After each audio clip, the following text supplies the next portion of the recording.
Welcome to the Wealth Project Podcast. Join us as we take the journey from employee to entrepreneur. Now your hosts, Sergio Suarez and Marco Suarez.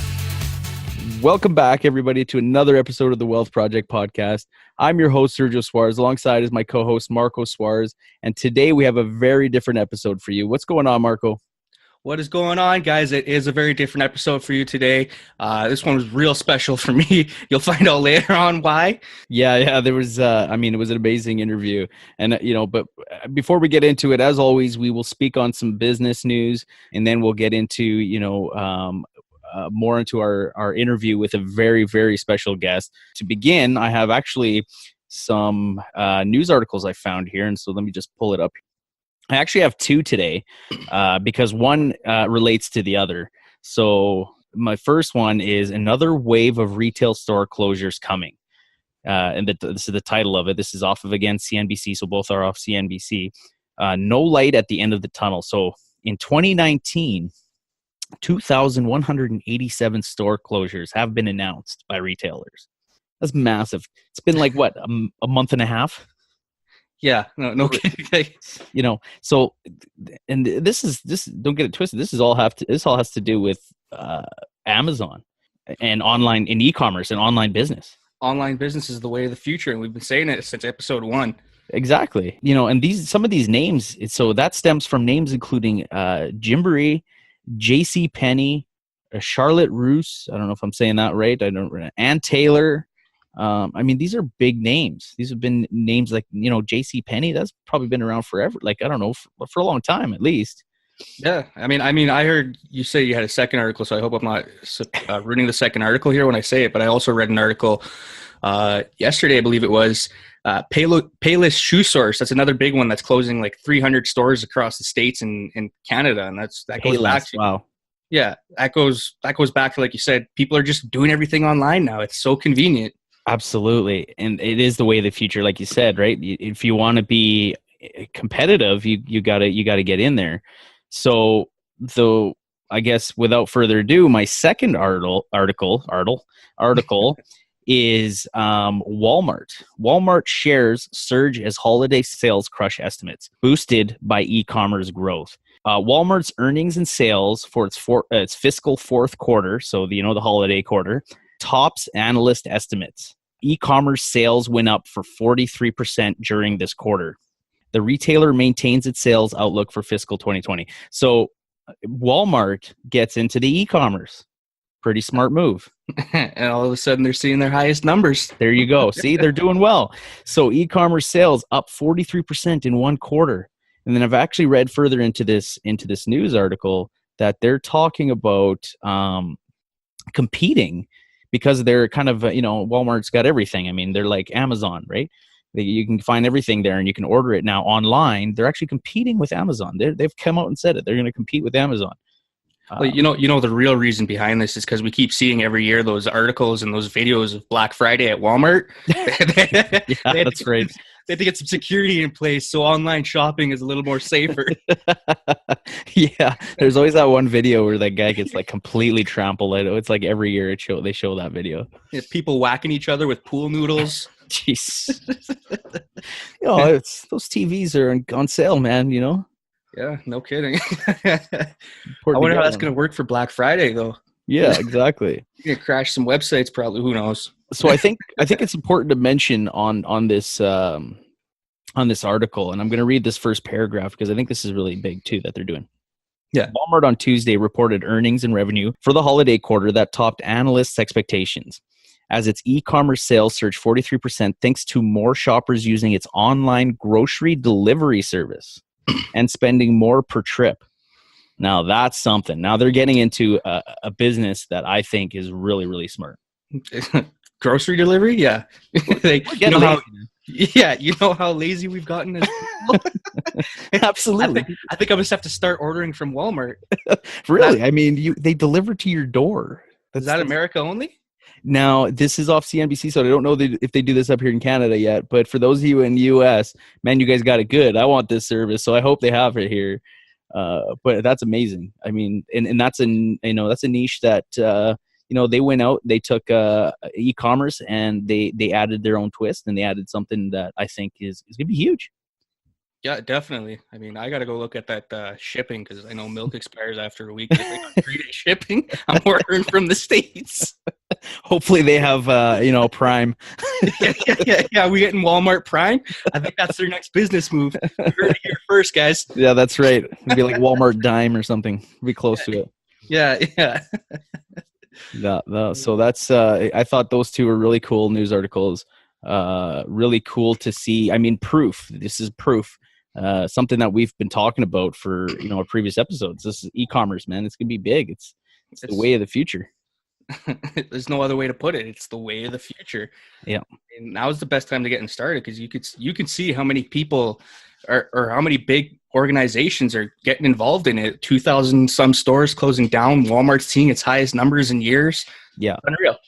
Yeah, and like you said, like those people, that those stores, those big franchises and stuff like that are not taking advantage of e-commerce, or are not getting involved in this, they're shutting down. And honestly, it's too late now, because I mean, to get something developed like that, I bet you, Walmart's been working on this for years. I guarantee it. They've seen the trend well in advance and far enough to know that this is, that we got to get on this and we got to do something about this. And here they are now. And it's almost unfair, because Walmart has just been so big. They're going to crush the small competitors. But yeah, they're like a bully, right? Like they're the big brother there.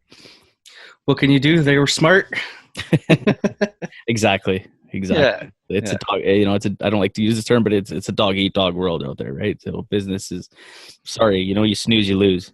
Exactly. You got Tony Robbins says it all the time. He's the best in his business because he was the first person to do what he did. No one's ever going to take him out. Yeah, exactly.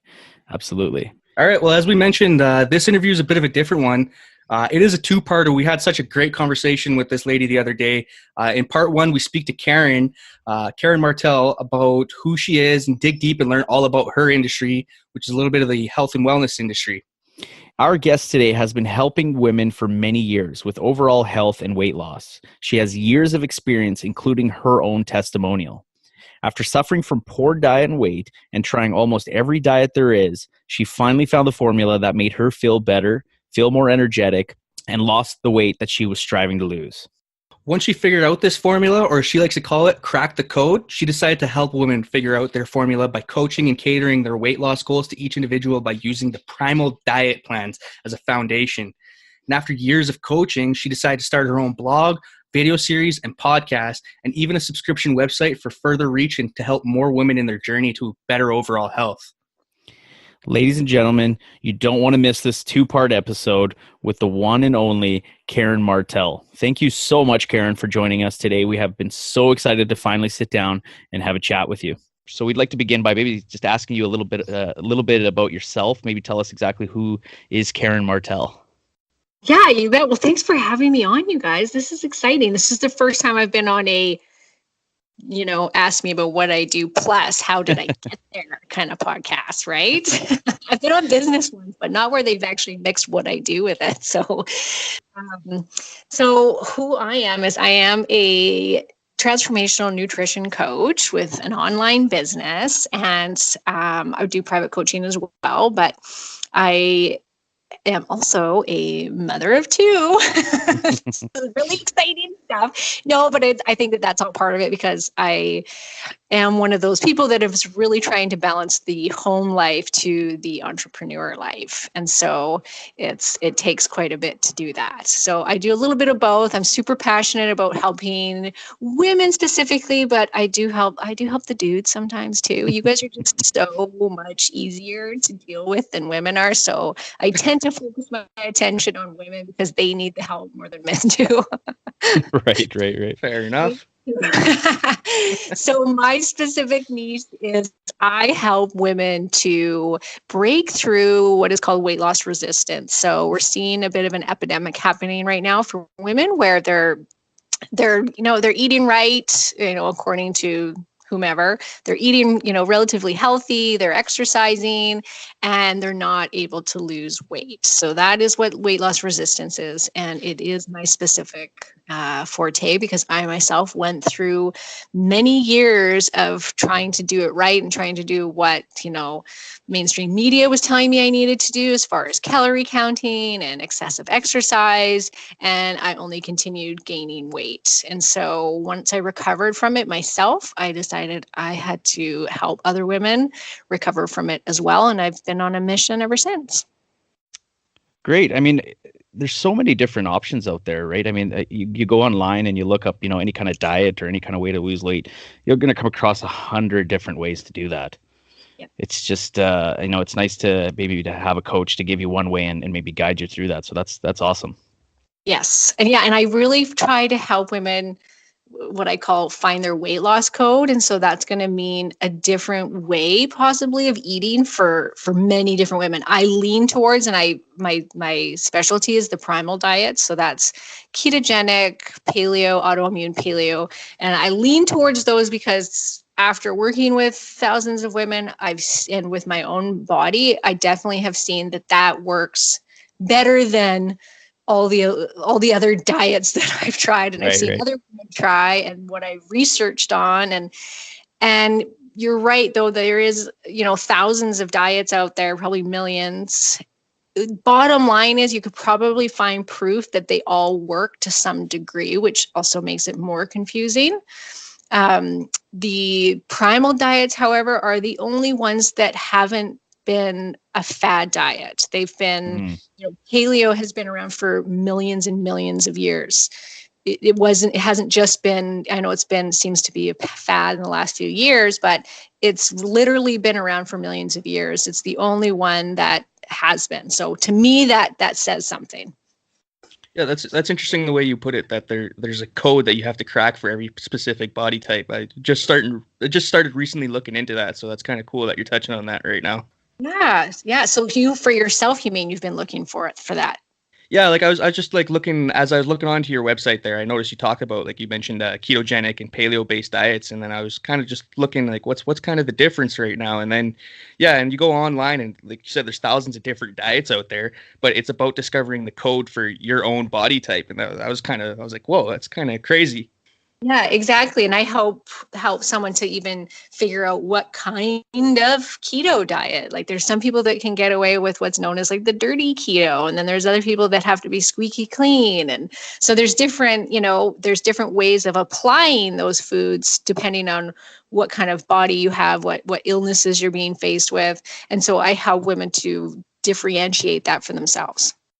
Okay. So it's fair to say that you love helping others and you love helping others lose weight. That's yes. Could you consider that one of your passions? Definitely. Definitely. Yeah. What is it about helping others that you love so much?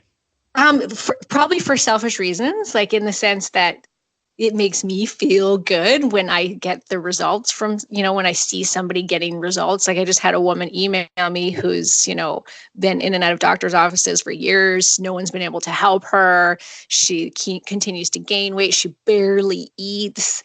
And we finally cracked the code. And she said, oh my gosh, it's finally coming off. The weight is finally coming off. And, she's in her 60s. But to her, it was just like, I'm putting all this effort in. I'm not getting anything from it, and now she's seeing the results. And then for me, that just made my whole week. It was like, oh, that makes me so happy that I was the one that helped her. So it's always for selfish reasons, right? Yeah. It's like, how do you feel? How does it make me feel? It makes me feel significant. It makes me feel like, yes, I did it.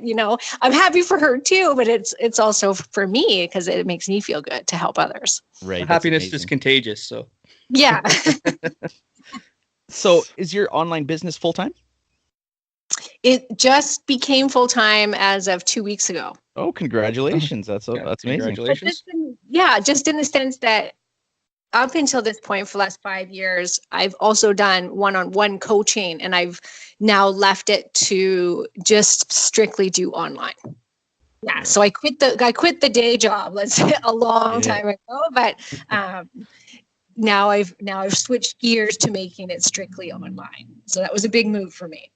And so did this kind of just start part-time? I know for us right now, it's just kind of part-time. That's, we're just getting started. So when you started, was it just kind of part-time? You worked a full-time job at the same time? I had been doing body work for 16 years. I was a rolfer. I don't know if you've heard of that, but it's a deep tissue type massage. And years before I quit it and went back to school, I started like getting super passionate about the whole nutrition thing because of what was happening in my own body. And I'd always been interested in it, but I started to really get interested, and my own physical body started to deteriorate from working on people, because it was really like my hands were arthritic and I was having all these problems. And so I was kind of getting forced out of it, really. Like, it was like, holy, I got to find something else here. And I kept thinking, no one's going to, who would hire a nutritionist? Why wouldn't they just go to a naturopath? Like, I had all these limiting beliefs and stories that I told myself, but my body kept going downhill. And it was finally, I actually had my second child, and I decided on maternity leave to go back to school.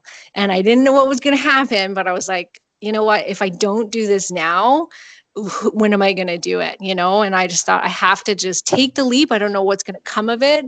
Maybe nobody's going to hire me. Who knows? But I just, that my gut feeling was, you have to do this now, because you can't go back to doing massage anymore, because your body's falling apart.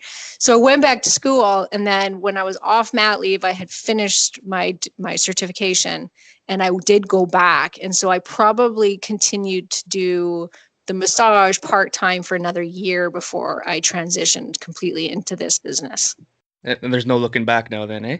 Oh, no. Yeah. There's no looking back. And, telling you guys and the other people that are out there starting, there really is an energetic shift that happens when you close the door on one thing and you open up to the other. Like, it's like you can never fully get going in that other business until that other part of your life's totally done. Does that make sense?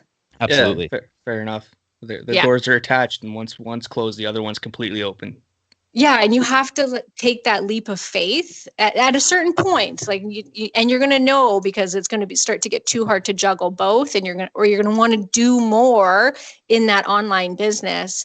And you're going to say, I just can't, like, I can't grow it more than I am, because I don't have the time. And so you don't have the money probably yet to let go of the other one. not quite yet for us. No, exactly. It took me a long time. And even with this recent transition by coaching, I made really good money from coaching. And so to close that door it took me a long time, and it was really scary once I did it. So yeah, that would be a very scary feeling for sure. Yeah, definitely. So we talked a little bit about you now, and we just want to transition now maybe a little bit into what you do. And I noticed on your website, as I was looking through it, you talked, and you mentioned it earlier too in the podcast, that you focus on ketogenic and paleo based diets. For those people who don't know, could you describe to us a bit of what they are? Yeah, you bet. So the primal based diets, we're looking at what we would have eaten for millions of years before agriculture came in, right? Agriculture only came in 10,000 years ago. And that seems like a long time ago, but in the evolution of humans, it's really not, right? When you consider how long we've been around for. So the primal based diets are trying to mimic that. Now they get skewed, but we are trying, or modernized, I should say. So the primal-based diets are looking at, okay, what would we have eaten back then as hunter-gatherers? And we would have been eating, good meat, not conventional meat, good grass-fed meat. We would have, gone hunting for our meat, that kind of thing. Nuts and seeds, tubers, fruits, not dairy. Till dairy didn't come along for a while, but a lot of people on the primal based diets do well with full fat dairy. So some people do include dairy into their primal diet. But yeah, basically, and then lots of vegetables. And so you're just kind of getting back to the basics, good fats. And with keto specifically, you're looking at getting majority of your calories from fat. The difference between the two is we would have been probably half and half during our time as hunter-gatherers. We would have, in the spring and summer, fall kind of season, we would have leaned more towards what is the paleo diet. So it would have included more fruits and tubers and things like that because, depending on where you were seasonally. And then come winter, when times were tough and there was probably only meat to be eaten and animal fat, then your body needed to be able to basically hit a different energy source inside the body. So when you're eating things that contain carbohydrates, like the fruits and the tubers and stuff, we would have been, sugar, we would have been burning the glucose, the sugar, as well as what is known as ketone. So we would have kind of gone back and forth between the two, depending on what was in our body at that time. Come winter time, we needed to go to a different source. So we needed to be able to burn our own body fat in order to survive. And that's when we would have gone, the body would have gone strict keto and been burning ketones until basically we came across more of those fruits and tubers again. So some people use ketogenic diets right now full time. They're always on them. Some people use them therapeutically. Paleo seems to be kind of one that people can do year round. Some people will do paleo and keto. That's kind of what I do. But that's basically the difference. The paleo is going to have more carbohydrates in it versus the keto. The keto is going to have about 70% of your calories coming from fat, moderate protein, and very low carbs. Does that make sense? Yeah, absolutely. And I find it interesting because, a lot of people, when they hear you say, "Oh, you're eating fat, but yet you're losing weight," and people relate eating fats to gaining weight. So it's kind of interesting how both the ketogenic and the paleo diets, you're supposed to eat fat, and that's what helps you, get your energy. But it's just about maybe not eating so many of the carbs. Exactly. Yes. When you take out the carbs, you're taking out the glucose, right? The sugar. And when we have too much sugar, which we tend to in North America, as soon as you have too much in your body that you're not utilizing, it gets stored as fat. And it's not to say that fat doesn't as well. Like if you overeat even the good fats, fat is very calorically dense. So if you overeat it, it can, of course, be stored as fat in your body. It's still excess calories, right? Right. The difference is carbs, what they trigger hormonally in the body. So I always say to people, think of it like this. If I was to give you, a bowl of like super yummy lasagna or spaghetti or something, and you're like, oh my gosh, that was so good. And I said, do you want another bowl? Most people would have no problem eating more of it. I've been there. Hot loaf of bread. Exactly. The hot loaf of bread that comes out of an oven, like there's no off switch for that, right? That's true. It's very true. Preaching to the choir right now. Yeah, and then but if I gave you, a tenderloin steak, and it could be like the best tenderloin steak of your life, even with some butter on it, like to even make it more like the most tastiest steak ever. And I said, hey guys, do you want another steak? How many times have you said yes to a second steak in your life? Yeah, not very much. Yeah, you're right. You're absolutely right. Never, probably, right? Yeah, Why, no. It would be weird, wouldn't it? Like, would, what? Give me another one. That was awesome. Yeah. I'm full, but I need another one. Yeah. Yeah. So it's what it triggers in your brain. Because we're built for survival.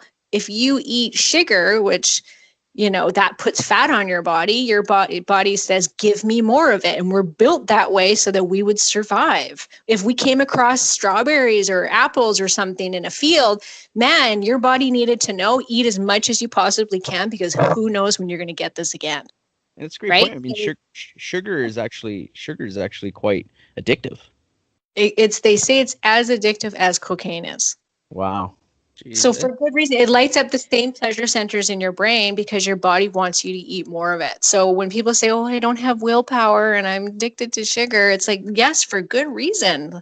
So if you steer clear of those high reward foods and you still eat, the good fats and the good meats and the protein, the things that satiate you still, they still taste good, but you don't want to overeat them. So they naturally create a caloric deficit, which is what we're looking for. Very interesting. Yeah. Just for my own personal notes here, ketogenic and paleo, you call them the primal diets? They're Primal, yes. Primal. Okay. And I'm Okay. putting them together, yeah. And that's Just writing because they that down. date back so far. Exactly, yeah. Okay. So I guess you kind of touched on it already, but that you mentioned that they've been around for millions of years. So this next question is kind of more, how did you discover with all these fad diets like that these are the way to crack the code for people? Like how did you discover that paleo and ketogenic were the ways that were fixing, like you mentioned your client before who went to so many doctors? How did you discover that these were the forms of diet that worked? Because with myself, I had honestly tried every freaking diet under the sun, like anything, every fad diet there was there. I had done it. I had all the books and nothing worked. And I was and I had no food addiction or anything. And it was like, why am I not losing weight? And I also had extremely bloated stomach. I had horrible blood sugar issues, even though I didn't eat high sugary foods. I was eating my whole wheat squirrely bread and my whole wheat pasta and my yogurt and my oats and my orange juice. Like I thought I was doing everything right. And I was having I had migraines. I was like, oh my God, I had head fog, no energy. And in my research, I was basically turned on to the paleo-based diet. And I actually, it was Mark Sisson's, the Primal Blueprint, it's what's called. And I went out and I bought the book and I started following it, and so many of my problems disappeared. Like the bloating was gone, the blood sugar issues were gone. I didn't have to fight with the food stuff anymore, like the blood sugar crashes. I had steady energy. My head was clear. My energy went up. Like it just, all of these amazing things happened. I didn't lose any weight, but I felt really, really good. And I knew, and this was 12 years ago, I knew 100% this was the way I had to eat. This is the way my body was meant to eat.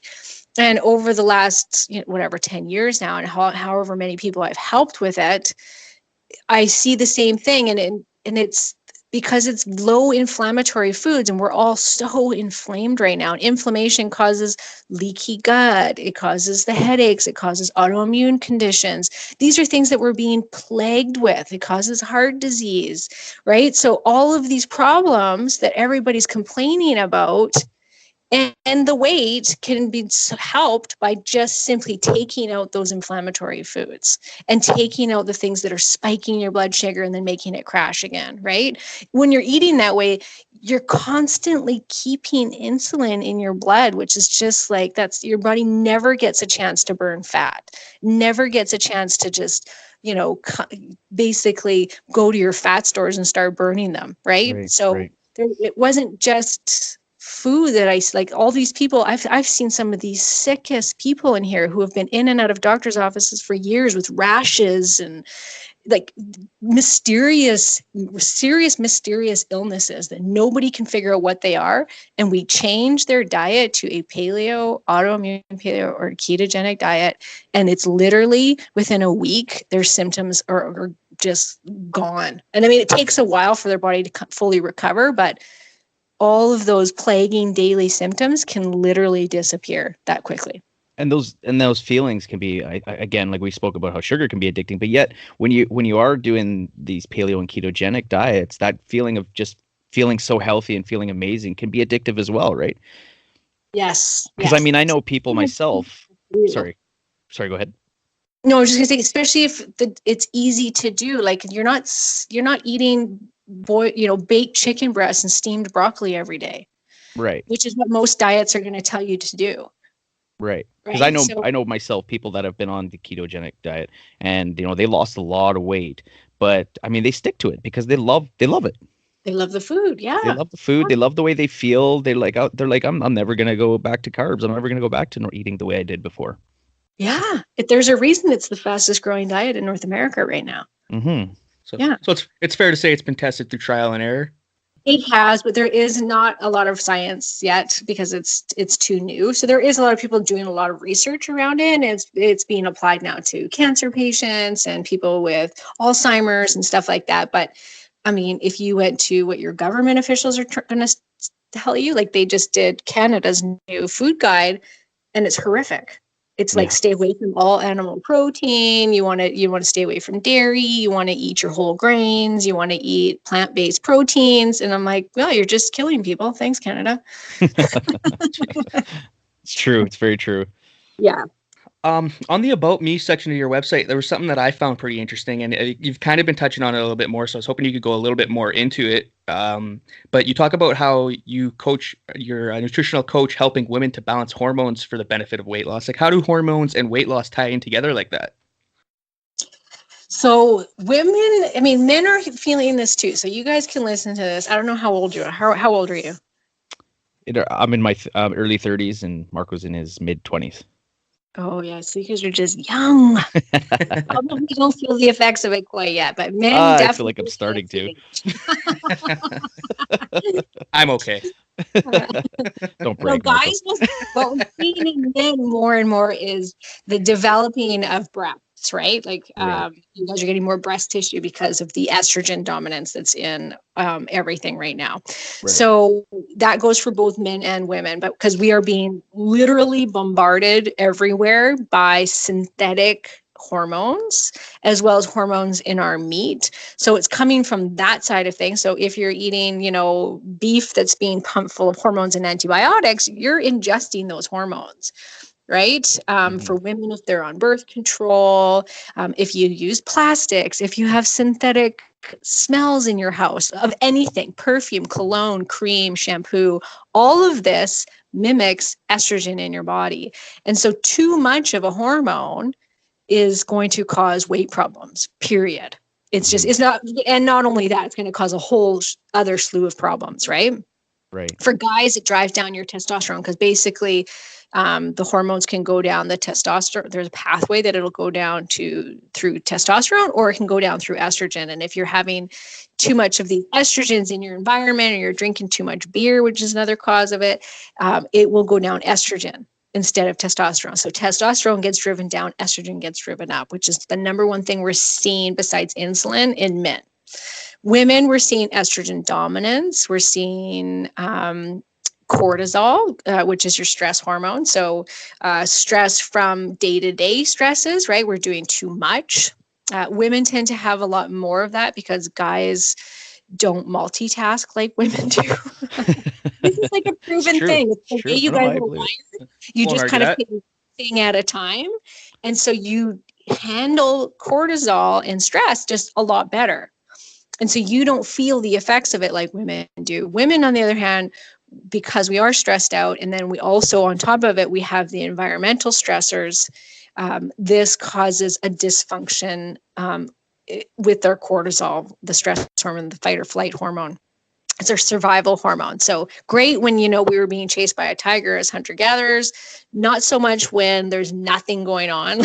Like that's, our lives are not in any danger, but we're telling our bodies that it is all the time. We're putting it into fight or flight by just staying super busy. We have all this artificial lighting. We've got toxins coming into our body at all times. It's stressful on the body. And so when cortisol gets too high, you get the belly fat. And you can talk to any woman who's struggling with weight and she says, why can't I get rid of my belly fat? It's the first thing she'll say. And that's because the cortisol makes it gain weight. The cortisol makes your blood sugar go up. The cortisol stops your thyroid, which is your metabolism. It skews it, drives it down. So all of these little factors all impact how you hold on to weight and the speed at which you gain weight and also your ability to lose it. So if you're somebody that's been eating well and you've been exercising and you're like, I've tried all these diets and why can't I lose weight? 95% of the time it's going to be hormonal.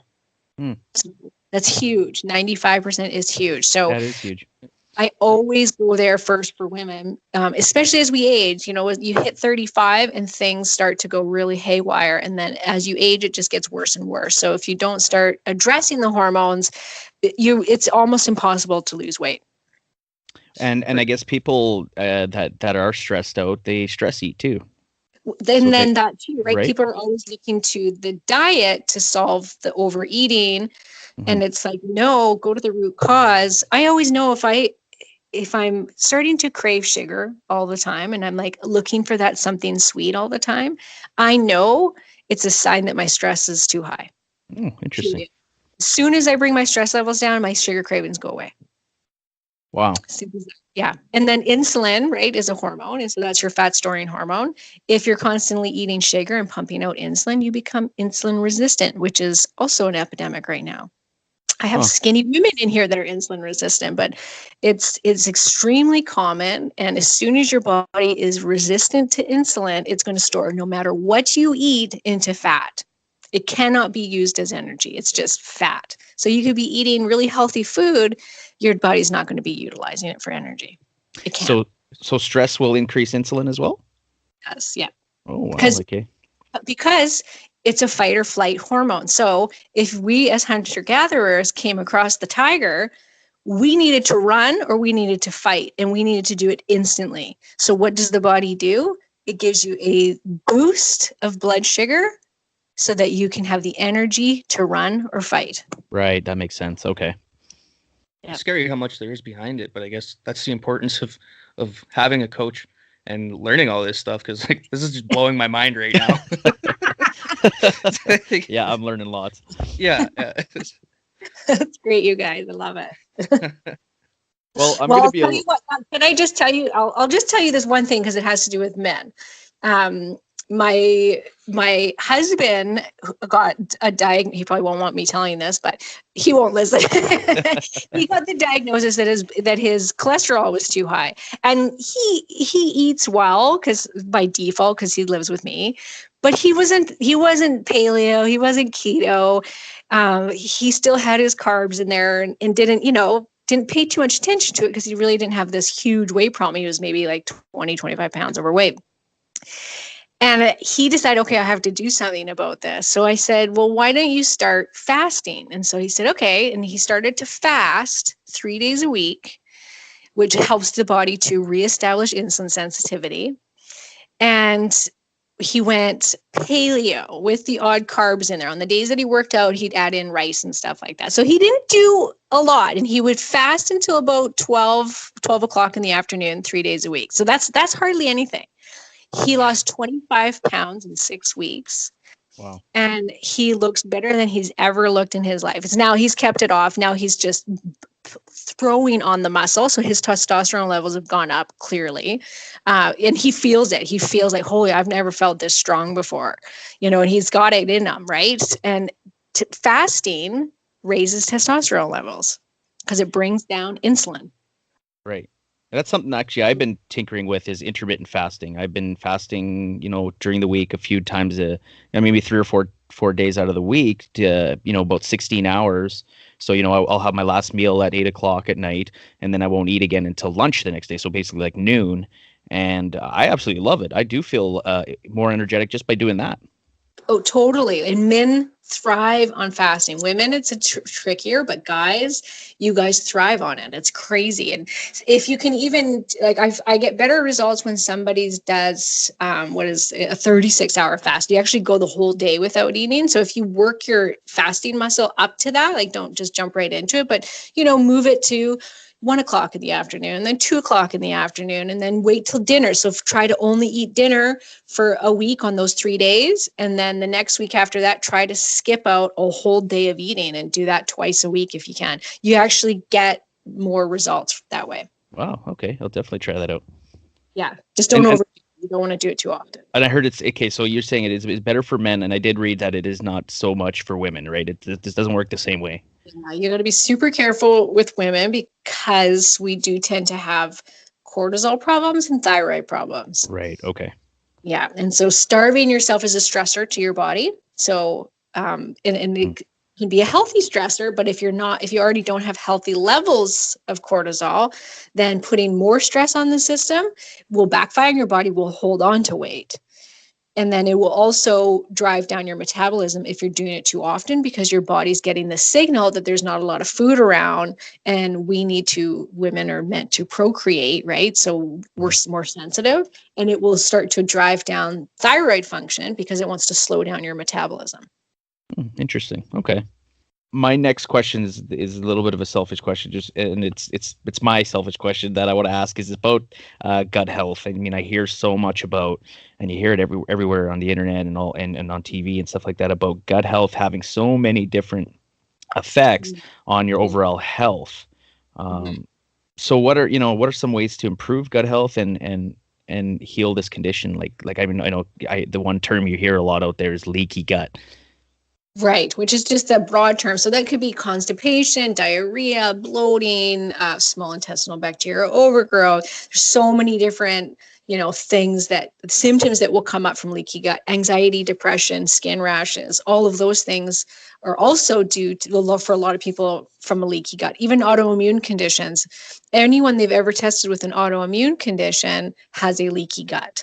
So they're not sure, chicken or the egg, which one came first. They're not sure, but there's definitely this correlation that, I think the leaky gut comes first, because basically leaky gut is the junctions in the intestine have broken open and you're getting food particles where they're not supposed to be. Food particles go into the bloodstream because it's leaking, and your body says this isn't supposed to be here. This is a foreign particle, and sets up an attack against it. And too much of that, creating all that inflammation, your body then starts to attack itself, which is what an autoimmune condition is.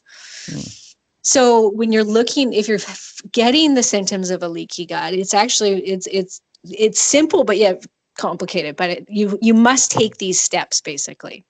Okay. First and foremost, just change your diet, because sometimes that's all you need to do. And some people it's amazing how they'll fight it. They'll try and take every supplement under the sun before changing their diet. I have a naturopath that I used to work with that did that, like where it was like, here's all your supplements, and wouldn't change the person's diet when they had leaky gut. And it's like, no, the foundation of it has to be diet, because like I said earlier, I've changed people's diet and that's the only thing I did. And all of their leaky gut symptoms went away. So quit dancing around, just do it, change the diet. And you are best to follow one of the primal diets, because you are taking out the foods that cause most of the inflammation and that are the higher sensitivities. If after a month of, say, doing paleo, you still have symptoms, then you go to the next step, which is you can try doing an autoimmune paleo, which is taking out more of the high food sensitivities. If you're having a lot of symptoms still, then it's time to figure out, do you have an infection? Because you can do all the diet change and you might feel better and you can take all the supplements, but if there's an infection, then you need to get rid of the infection. So in the most common infections, parasites, candida, H. pylori, small intestinal bacteria overgrowth. And so usually a naturopath can test, or a functional medicine practitioner can test those. Your normal GP probably can't. The normal GP can test H. pylori, which is a bacteria that causes like chronic heartburn, for instance. So if you're somebody that's got chronic heartburn, you would go and get tested with your doctor for H. pylori if change of diet doesn't work. Small intestinal bacteria overgrowth, your doctor won't even know what that is. So you'd have to go get that tested with your doctor. Parasites, certain ones they can test for, but some they can't. Candida, they can't test for. Down in the States, I think they can, but not in Canada. So you would need to go get like a gut functioning test and figure out which of these that you have, and just do it, because you don't want to mess around with it, right? So finding out what it is that you have. You still need to change your diet, or else you're not going to get better, because high sugary foods, grains, beans, things like that, they are going to feed parasites, candida, and small intestinal bacterial overgrowth. They're going to feed those problems, which just means they feed the bug. They like sugar. So you're just going to be, pouring gasoline on the fire. Right. So you do have to change your diet, but then you got to kill off what's there. Most of those things take a lot of the similar drugs or natural solutions, like natural antimicrobials. So if you don't have the money to test, you could certainly go pick yourself up like a parasite cleanse and just take it and see if it makes you feel better. See if it gets those symptoms going down. And then you could be like, okay, there's obviously an infection and I need to continue. So you kill off the infection, and then it's important then to repopulate the gut bacteria with good probiotics. as well as heal and seal the gut lining. And my favorites for that are high amounts of L-glutamine, like therapeutic amounts of L-glutamine. Curcumin is a really good one. Those two together, and then just like a full spectrum digestive enzymes, ox bile, hydrochloric acid, all of those things that help the digestive process should be used for a period of time to restore the basically what's going on, like to restore it back to where it should be. What are some good sources of those?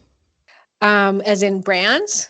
Well, are you talking like taking supplements? Yes. Oh, okay. I thought you meant just finding those in foods. Yeah, you want to take if you have a bad case of it, like I said, that food isn't curing. Oh, okay, right. Diet, then you're going to need to take supplements, basically, right? You're going to need to take the antimicrobials to kill it off. Mm-hmm. Food's not going to be enough. And then to heal and seal up the gut lining, you definitely want to be taking something for at least 3 months in order to heal the gut lining before you can do natural things like bone broth and fermented foods, and all of those things should definitely be part of the healing process. That's just interesting that you... Oh, sorry, go ahead. Work. I was just saying, throwing in a little kombucha or something, or bone broth, it's probably not enough for if you're bad enough, right? If you've got a bad enough problem. Right. So I was saying that funny that you mentioned the H. pylori, because me and Serge have actually both suffered from it already, and we went to the doctor and we got tested for it, and we had to take a bunch of antibiotics. But one thing that I know was not mentioned to me was the change of diet to prevent that in the future. So I think you and my pharmaceutical company might have some words to exchange here. That one, H. pylori, isn't as affected by diet, oddly enough, like the other ones are, because it is a bacteria, but it's not like Candida, where Candida is from too much sugar or taking antibiotics that wipes out all the good bacteria. H. pylori is a natural bacteria that we have, but it gets out of control. And so in order to help it, it is good to take the antibiotics that they give you to get rid of it. There is some natural stuff you can actually take for that, but that is good. And then just putting in hydrochloric acid into your diet will be key, because that will help with any further like heartburn stuff, right? If that's what you were getting. All right, that's good. Good to know. Yeah, definitely the heartburn was definitely there, and it was a mixture of heartburn consistently and then just absolute pain. There was times where I'd be curled up on my couch with stomach pain and high acidity. It was crazy. But is it gone now?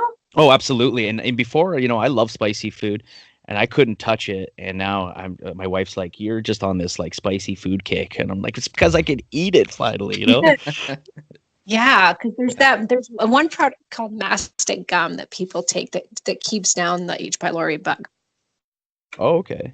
Yeah, so if you ever feel like it's creeping back, which it can, then go to your health food store and you look for mastic gum, and it's a tree resin that helps to kill off H. pylori. Oh, I'll have to write that down. Yeah, definitely. Yeah, definitely. I let Serge be the guinea pig on that one. Mine didn't get so bad. So mine was bad. Yeah. But anyways, moving on to the next question here. I know some people in the past, some of my friends who have tried keto, and they saw the success, and they also found them, but they saw the success of the weight loss, but they started to find themselves feeling kind of off and like having low levels of energy. Is there anything that you would say to those people to address that, and like why that would be? Yeah, I mean, if it can definitely happen in the beginning, so it is very common in the beginning to feel that way until you start to become a ketone burner, and it takes a while to build up that metabolic machinery to be able to burn ketones, because your body your whole life has been burning nothing but sugar. So for some people, it does take a month. It can take 2 months before they actually start to burn ketones, and in that time, yeah, they'll get weight loss, but they feel like crap, and they're really tired, and they're like, this isn't working, and it's because you're not burning ketones yet, and you need to wait. So there's that reason, which you can also look at seeing if you're insulin resistant. Then there's other people, especially women, I see this a lot, which is it can start to drive down your thyroid because you're not eating enough. Like I said earlier, keto really stamps out hunger. Like you naturally have a caloric deficit because it's hard to overeat those foods. And so women will start to fast too much. They start to eat really low calories without even trying. So in the beginning, the body's like, woohoo, and it starts to lose all this weight and feel great. And then it's like your body goes, yeah, this isn't cool.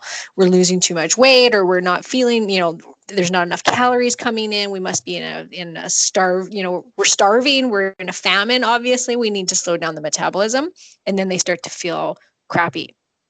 So that can happen. And then the other solution to that, if they've been doing it long term and then suddenly they start feeling that way, then doing 1 day a week or a few nights a week where they eat a lot of carbs usually fixes the problem. Okay, so it's just kind of pushing through it or transitioning into it a little bit slower. Yeah, and just changing it up. If you've been doing it for a while, then, switch to paleo for a while. Or like I said, do a full day of carbs. Some people go like super heavy on like the bad carbs for the day just to shock your metabolism and to say to your metabolism, hey, everything's okay. We're, go for it. And a lot of that will happen to people that are really athletic. It's just, it's too hard on their systems. Yeah. So they need to make sure they get in, even a couple nights a week where you're eating like a sweet potato and some fruit and, just put it in sometimes so you can shock the system. And it usually takes care of the fatigue. Electrolytes are also really important when you're doing keto because you end up peeing them all out. So things like that will make people feel crappy if they're not careful. Right. Okay. And so having that cheat, like, I guess, would you call that kind of a cheat day where you just kind of consume those carbs maybe once a week? Yeah. I don't like to call it a cheat day, but yeah. I know that's one way I've always heard it being said, but yeah. Yeah. But yeah, I call them carb ups, and you can just carb load, and it's just a good way. And people will lose more weight actually at that point. If they get to that point, then they start to carb up. They'll find that the weight loss starts to happen again. It starts it up again. Oh, interesting. Well, that's it for part 1 of our 2-part episode with Karen Martel. Wow, what an episode so far. This interview has been so educational, and as Marco mentioned, absolutely mind-blowing. So as we mentioned before, this will be a 2-part episode, and you do not want to miss part 2. We're going to dive right into more of the business side of Karen's online journey. If you're interested in finding out more about Karen or want to find out how you can get started in your own journey in health and nutrition, I highly recommend visiting Karen's website at karenmartel.com, where you can sign up for a 7-day free trial to Karen's group coaching membership. Also, check out Karen's video series on YouTube and her podcast called Ontrack with Karen Martel Nutrition. We'll post all the links in our show notes. Thank you guys for listening today, and as always, I really appreciate it. And if you like our content, be sure to give us a thumbs up, like, subscribe, whatever platform you may be listening on, YouTube, Spotify, Google Play Music, iTunes. We're on it all. We're also still hosting our first month giveaway as well. So if you enter your email on our website, you'll be entered to win some of the Wealth Project podcast swag of your choice. I don't know about you guys, but after these winter months, a free hoodie sounds real good. Yeah, I'd have to agree with you on that one, Marco. So that's it for now. That's our part 1. Again, don't miss part 2 next week. It's going to be it's a really good one. We had an amazing conversation with Karen. So that's it for now, and we'll see you next episode. See ya. Thanks for listening to the Wealth Project Podcast. Visit our website at thewealthprojectpodcast.com. See you next episode.